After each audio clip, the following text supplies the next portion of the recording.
මල්කවසානම් මේ මූනේ සඳ පෑයුවේ දෙතොලේ රතු මලයාය පිපුනේ සිතුනේ සිපගන්නනේ නුඹලගමා දැන් නිහඬයිලඳේ ලියමුද දැන් අනාගතේ තුරුල්වමා ලයේ ඉතින් ඉන්න සඳමාගේ හෙමින් හිනාවෙන්න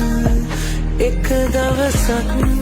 අපේ නමින් වෙන්ව එන්න අනේ දුරක්